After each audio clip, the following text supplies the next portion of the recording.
Welcome back to another technical video. Today we're going to be going through your question, answering it, and hopefully finding that solution for you.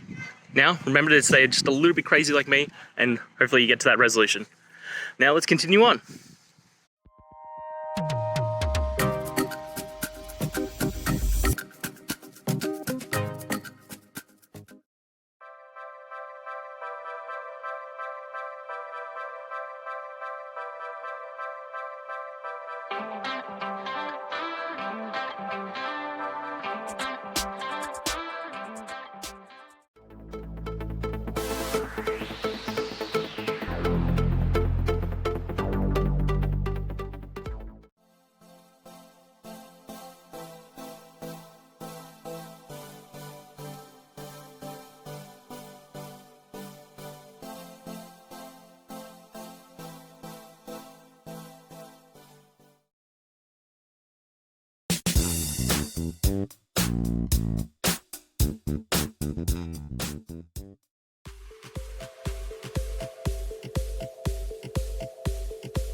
And that's it, guys. I hope this video helped get you that answer that you're looking for.